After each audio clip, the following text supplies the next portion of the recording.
Hello viewers, this is There's the Darknet 97 presenting you Fire Emblem Thracia 776 Chapter 4X.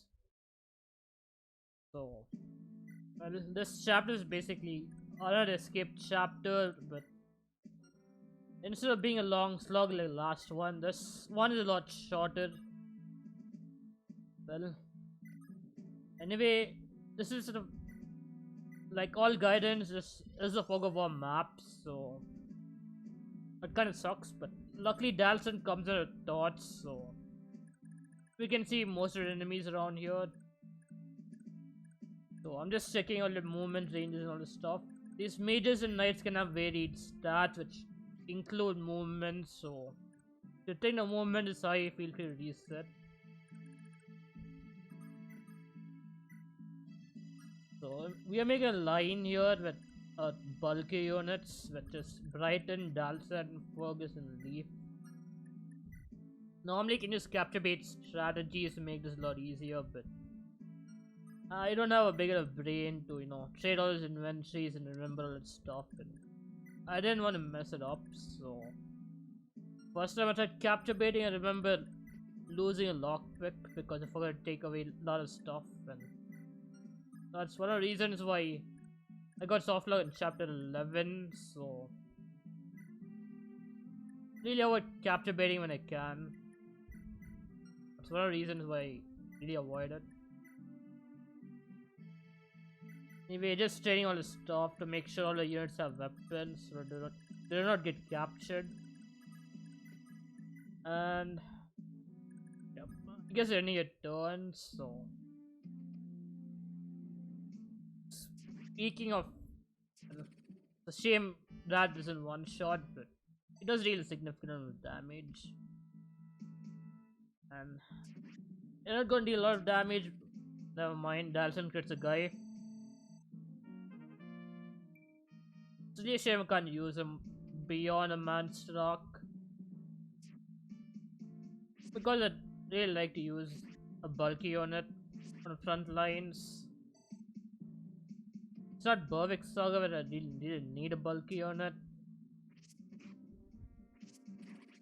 It's still nice to have, especially when playing slow. It's a fairly good level up, and there are 2 new units around there. This is probably a second game where green units are implemented, so that is pretty much invincible in this chapter with his personal tome giving him plus 20 speed and skills. So against the scrubs, you can imagine this. He's not gonna die anytime soon unless you get really unlucky. But personally, I haven't seen him dying, but the other units as well. He's gonna be one of the best units, but a start, let's say, isn't gonna be exactly spectacular, even though it's gonna be better than pretty much 3 for your cast with consistent 1-2 range and all that stuff. Still, he's kind of frail, so until his levels picks up, you might be you want to be careful to replace him.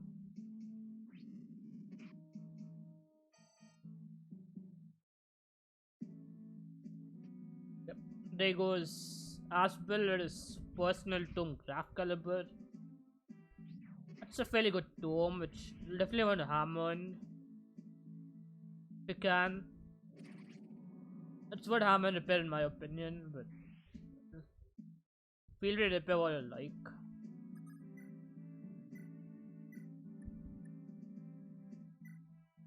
I'm kind of glad a Leaf comes in a light brand around here, especially since I haven't stocked a lot of, the good stuff. So, you're gonna steal at least one fire tome. I mean, you can steal only one, but essentially stealing the tomes make them useless, so we're gonna exploit that for the most part. The rest we're either gonna kill or capture if possible, which I don't think I'll be able to do right now. I'd rather kill them all, which is a shame because we'd use a Doki right about now. So we're gonna take care of the mage or a knight, just to create an opening around there.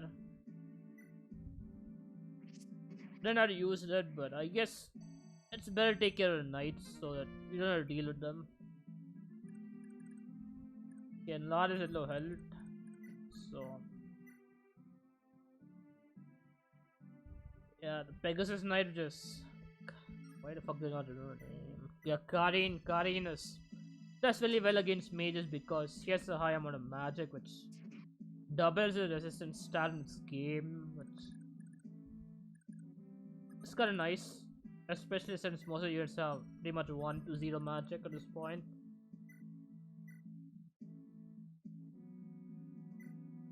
We don't have to kill, at least shipping is enough so we can kill someone else. So, mainly all you have to do is live, survive, I mean. We're going to steal one fire tome, which is all in. We need to steal a fire tome if we want to survive or make it a bit easier. So, I'd love for Blighted attack, but if he misses, is likely going to die, so. We're gonna use a wall to heal him up to full health.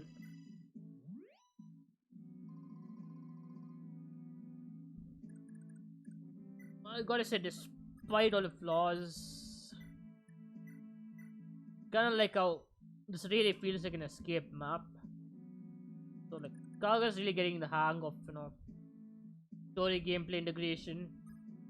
It gets better in sharing Saga and Burwick and probably Vestaria, but I haven't played Vestaria Saga. So, well, I don't really have an opinion on it. I haven't really watched it too, so all I know is it has broken stuff. Plays more like a typical. It's made in SRPG studio, so it plays like New Mischief Emblem with a cheering Saga hybrid. So that's how I'd put it, honestly. It's a lot shorter, but a lot of side objectives, interesting stuff, and all that stuff. It's written in Japanese, and you need to pay some money getting this translation. So, kind of nice of Kaga, honestly. I mean, a 5-minute game which I could make money with, definitely, go for that. But Kaga didn't choose to do that, so kind of respect that. Making a game is a lot of work, so I really respect Kaga doing it. Even if you're making a game maker engine, you have to invent in all the scripts, edit it, make the enemy attack, AI, design maps, put in music, put in portraits. I mean, there are repositories which are already made, which makes it easier, but it still is works, so. Especially if you're not getting money for that. Kinda sad, I mean, in a way. You put all that effort in and not getting rewarded, but you're getting all the reputation, which I kinda like, honestly. I mean, respect it. You gotta respect that, honestly. Putting in months of work, people definitely appreciate it. Money is only for the English translation. Huge amount of respect. Certainly emphasize on that.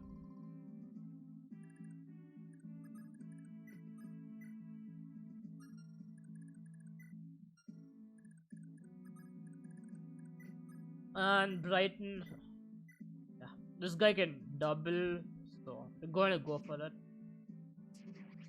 So we open all these doors, and it is essential for all these children to escape. We want to get some stuff in a later chapter, which is chapter 6, but this one is a lot easier. There's no reinforcement that are going to capture them, especially to speed things up.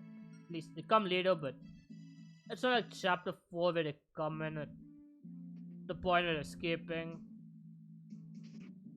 Okay, going Raspberry because enemies can't ignore. Units have high defense and resistance, so basically they can't do damage to you. They're going to ignore you for the most part. I learned this hard way in the next chapter, but the enemies will still go to attack you, but I prefer going for other targets if I can.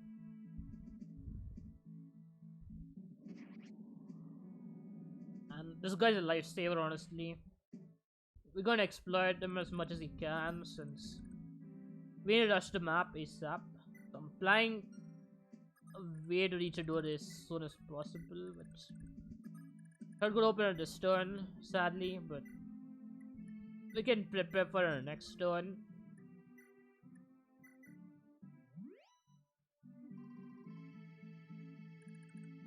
And Donan kind of skipped all the treasure chests and the stuff, but I'm gonna go get it. It's gonna make it a lot easier later on.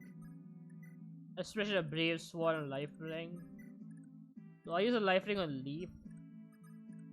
So normally it goes in Aswell instead of Leaf. And Don's Run. So we definitely need a Life Ring on Aswell to make sure he survives the 2 hits and at least 1 physical hit. With relative ease, and it's not a bigger issue, but kind of helps with fatigue and all this stuff. So more HP means Aswell can fight more maps, which this is my best unit essentially for the most part. So having a best unit fight on more maps is kind of nice, honestly. I'm just planning how to reach a treasure room, but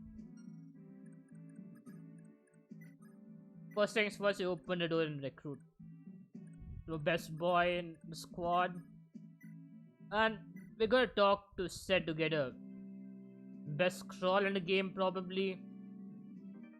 Seth scroll it reduces HP by 10, but it boosts speed drastically by 30 and magic by 10. So definitely want to give this your magic units. Very useful scroll overall. This is a high demand scroll, which even your physical units will appreciate because of a massive 30% boost in speed growth. Yeah, I'm basically moving around. I'm planning to get a lockpick on Lithus if I can. No, what is it planning? I don't remember honestly. Yeah, the lockpick, but kinda messed it up. I'm gonna recruit Ashbill. I was just checking how we can trade some stuff. I don't remember what, but it's been a while I recorded it. It's probably lockpick. And we get it. Best boy as well. Alright, we're planning to train him with scroll. Now we'll get a remember that. So the Hazul scroll. Right now we're basically using a negate crits. More HP on Asbel is definitely appreciated. Yeah, we're getting a lockpick and Hazul scroll both in one turn. Kinda now like how Thrasia's a free trade option, especially considering FP4 didn't have that option. So we're gonna take a scroll and a chest key, I guess. No, okay. We're not going to go in range of those enemies, but I'm planning to put an set in range of those enemies if I can. It makes the map a lot easier, especially since it can clear out all of the enemies he's gonna fight. They're gonna prefer targeting someone else for the most part. We're gonna avoid that by rescue drops and all this stuff, but there's no avoiding the 1 or 2 enemies that are gonna attack him. Yeah, Sforza is essentially infinite uses right now. But later on, if you recruit him, it does have a limited number of uses. But it's gonna be enough for the end game. Yeah, I'm planning it to rescue Sid and put him at point. So we have to rescue Lara, which is pretty much gonna die. No doubt on that. And we can't have dead units. Especially considering it's a ranked run. I mean, can rank the game, but you don't get a triple S. I guess which is the highest rank. Units are dead. I guess you can get it, but your turn count is gonna be a lot less lenient. So, in short, you just definitely want to keep all the recruitable units alive to make getting S rank a lot easier. Yep, we're gonna drop instead. It's gonna clear all enemies which attack him and in the enemy phase, and he's gonna kill the enemies which do not attack him in the next turn.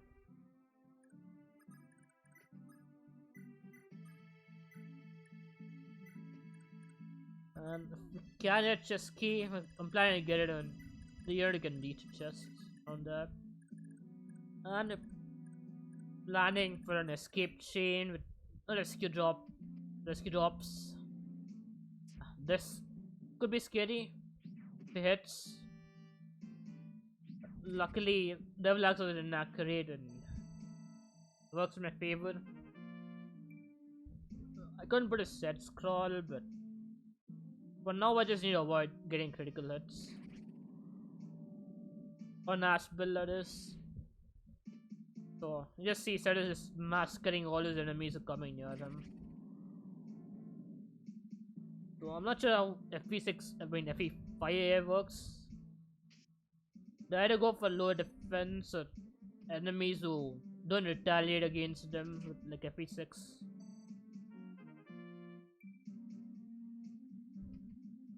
But they ignore units they can't damage, so it's kind of a hybrid, I guess. Current takes no damage, so even if damage crits, he's gonna be fine. I think I gave it a set scroll. By the way, it gives it 100% speed growth, so kinda easy to cap speed growth if you give it a set scroll. It's a shame I can't do the physics stuff, but I kind of value speeding up the map a lot more, so yeah, she has a set scroll, that's kind of nice. So the maid is not going to crit her right away. So Macho has a chest key. So we're gonna open as many chests as he can at this turn, and hopefully kill a mage. Sadly, none of our units can reach, so that's well, besides Lara, of course. So she's gonna open a chest and to do her next turn, but I'm just checking what I can do. So Aspel is definitely going to get a lifeline from. You can get a chest if you want to, so we might as well do it. Get chest key 2 to open a chest. So sadly I can't use a lifeline at the same turn, but well, it's saving a turn essentially to get a chest, so that's worth it. So light brand iron sword. We choose iron sword because it makes us a lot less defense. And light brand's a lot more useful to have in the next chapter.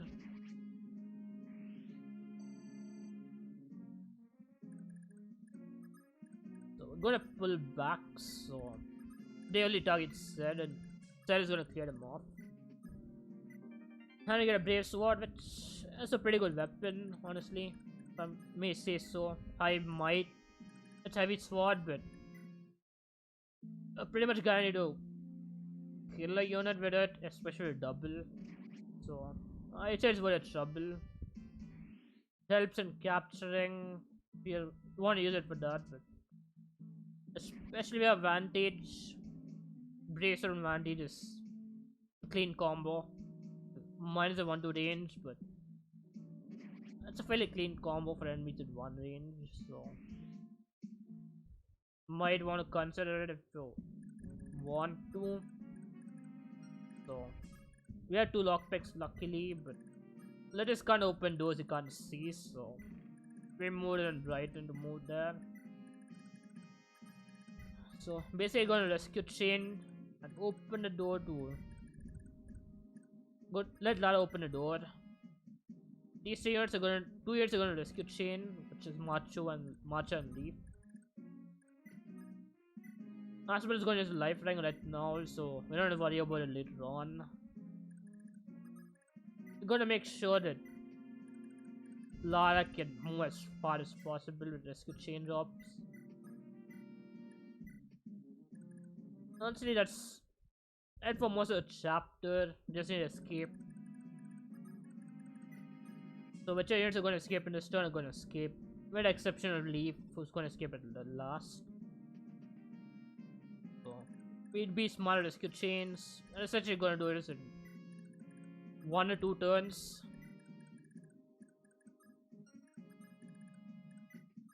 Honestly, isn't a bad amount. I think I'm going to do this within this next turn. If I'm, yeah, smart enough. Yeah, definitely going to the next turn. So, I don't know. That should be with chapter 4x. But, well, we'll just take a turn count and the next turn before Leaf escapes. And, well, that should be it. So, well, like, share, and subscribe and all stuff. But before you, well, go and do your stuff, your own business. We're gonna check turn count if you're interested in it. Well, at least I am. I definitely am interested in turn count. Probably took 2 extra turns in Dawn. I honestly don't remember it right now. That guy's making 0% growth paragon mode is a lot harder than growth paragon mode, definitely. So it's still impressive one, if you ask me. Run's an impressive one. There are more runs, but well, that's the one that comes to mind right now. 10 turns, well, that's fairly fast.